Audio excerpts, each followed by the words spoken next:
Assalamualaikum warahmatullahi wabarakatuh. Selamat siang Pak Ari. Perkenalkan, nama saya Anissa Ramadhani Aulia Putri dengan NIM 2022 Di sini saya ingin menjelaskan mengenai proyek UAS perilaku organisasi, yaitu analisis mengenai perusahaan go public yang terdaftar di BI.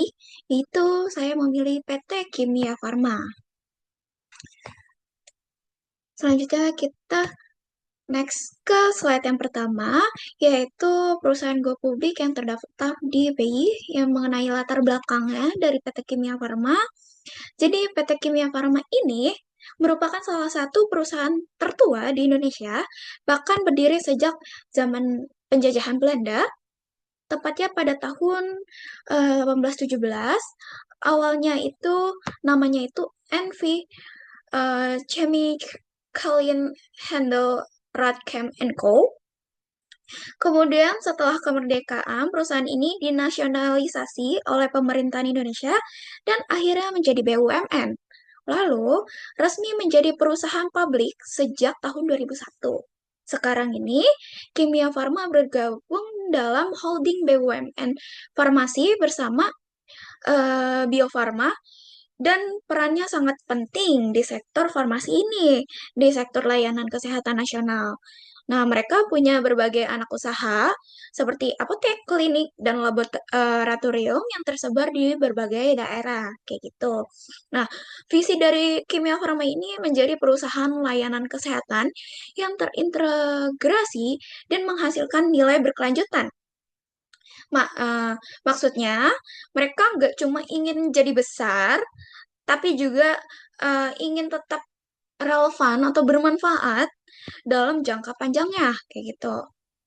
Misinya itu menjalankan usaha di bidang farmasi dan kesehatan seperti produksi obat, perdagangan, jaringan apotik, dan klinik. Nah, mereka juga sangat menjunjung tinggi tata kelola yang baik atau GCG dan semua aktivitasnya didukung oleh SDM yang profesional kayak gitu.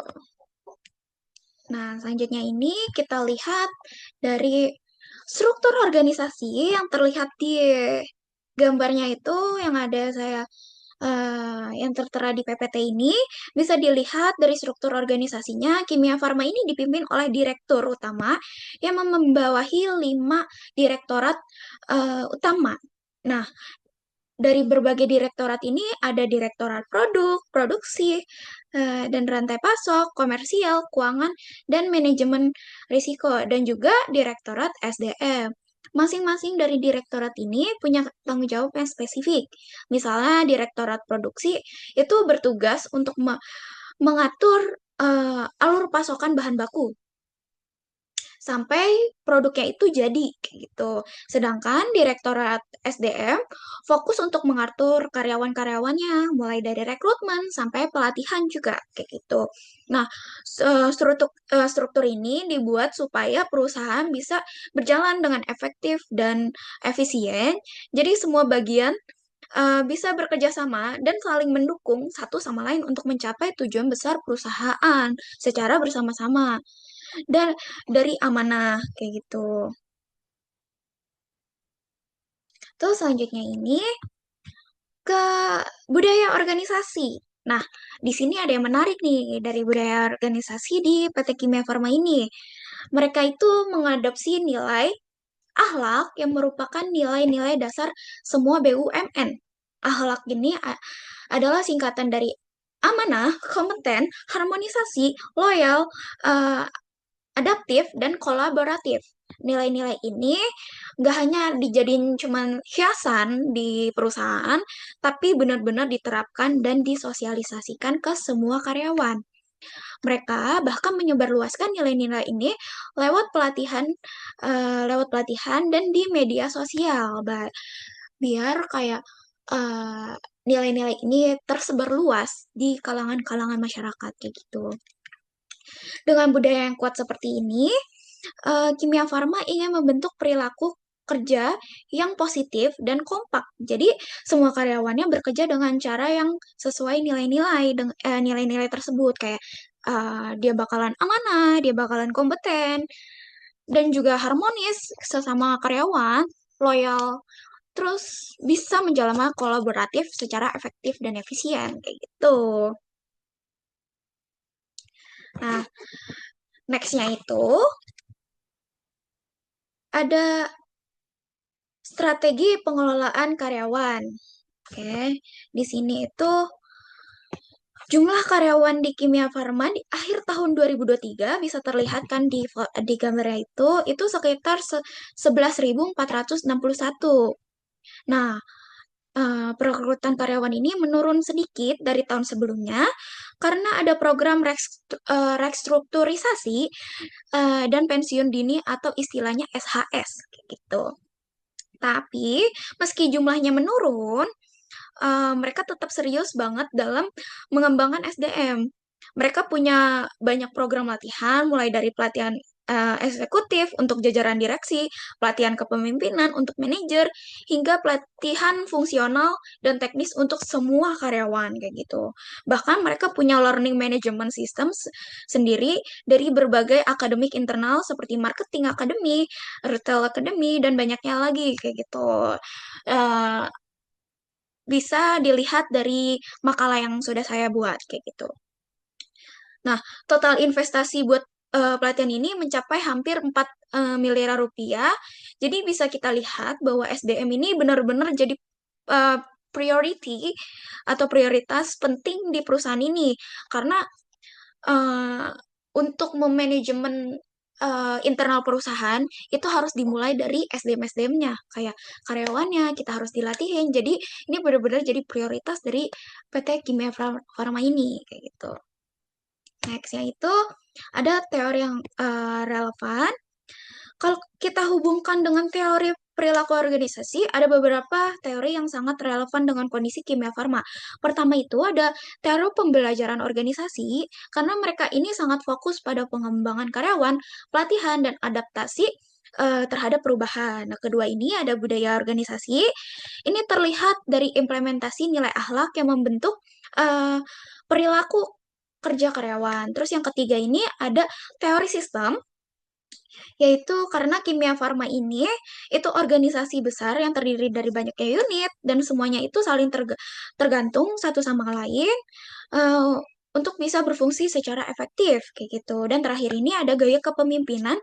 Mereka cenderung transformasional, yaitu pemimpin yang mendorong perubahan positif, memberi inspirasi dan memperdayakan karyawan gitu. Next, itu ada tantangan internal.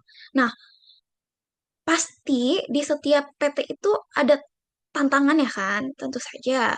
Perusahaan sebesar Kimia Farma pasti punyalah tantangan kayak gitu. Masa iya perusahaan besar itu nggak ada tantangan? Pasti ada tantangan. Tantangan ini membuat kita inovatif, kayak membuat kita jadi berkembang. Karena ada yang menantang nih. Jadi kita bisa berkembang. Gimana cara menanggulanginya, kayak gitu. Nah, tahun 2023 ini mereka mengalami peningkatan biaya produksi dan beban operasional.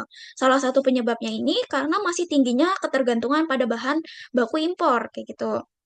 Selain itu, mereka juga menghadapi isu laporan keuangan yang tidak sesuai di anak perusahaan, yaitu Kimia Farma Apotek. Ini menunjukkan bahwa meskipun perusahaan ini sudah besar dan mapan, tetap penting untuk melakukan pengawasan dan kontrol internal yang ketat, kayak gitu.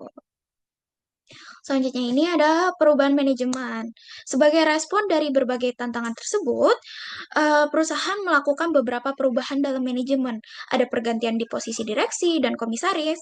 Harapannya itu dengan kepemimpinan yang baru bisa membawa strategi baru dan membenahi sistem-sistem yang sebelumnya kurang maksimal kayak gitu. Selain itu, perusahaan juga memperkuat proses audit dan transparansi untuk menghindari terulangnya kasus penyimpangan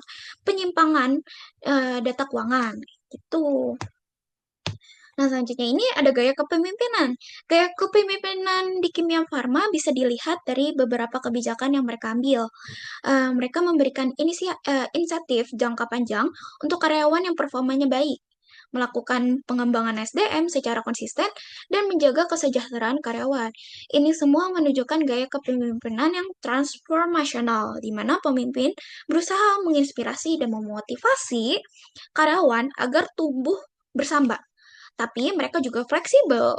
Ketika ada krisis seperti pandemi, mereka menyesuaikan gaya kepemimpinan dengan situasi yang ada. Ini yang disebut dengan kepemimpinan situasional, kayak gitu. Nah, di sini ada rekomendasi strategi manajerial untuk kedepannya. Ada beberapa strategi yang bisa diterapkan agar organisasi makin efektif.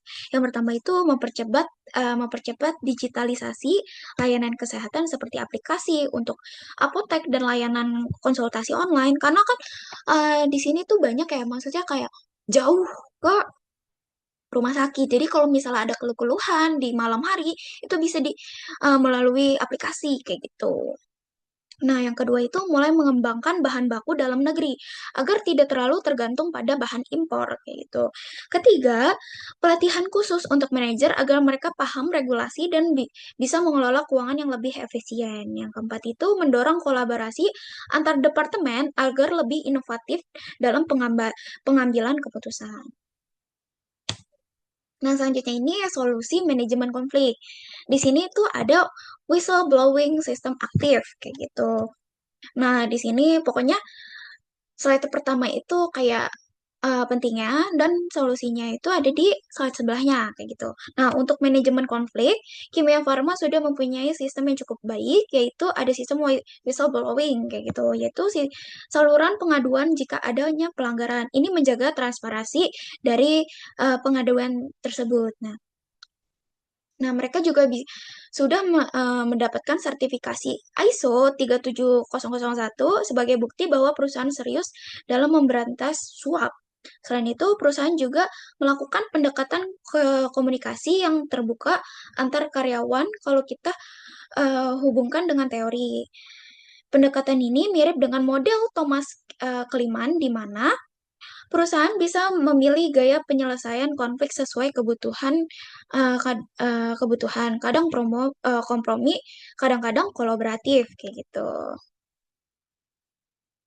Nah, di sini ada forum komunikasi terbuka dan internal meminimalkan konflik akibat penyimpangan data atau kebijakan yang tidak konsisten kayak gitu juga. Nah, di sini saya ingin memberi kesimpulan. Bisa kita simpulkan bahwa Kimia Farma adalah perusahaan besar yang berhasil membentuk organisasi yang efektif dengan menggabungkan struktur yang jelas, budaya kerja yang kuat, serta pengembangan SDM yang serius. Meski menghadapi berbagai tantangan, mereka juga tetap bisa beradaptasi, melakukan pembenahan, dan menerapkan strategi yang sesuai. Semua ini menunjukkan bahwa teori-teori perilaku organisasi yang kita pelajari di kelas bukan hanya teori kosong, tapi benar-benar diterapkan di dunia nyatanya, kayak gitu. Nah, menurut saya itu kesimpulan dari saya. Eh, Sekian presentasi dari saya. Semoga bisa menjelaskan analisis yang baik dan yang diharapkan oleh Pari. Sebelumnya, kurang lebihnya mohon maaf. Wassalamualaikum warahmatullahi wabarakatuh.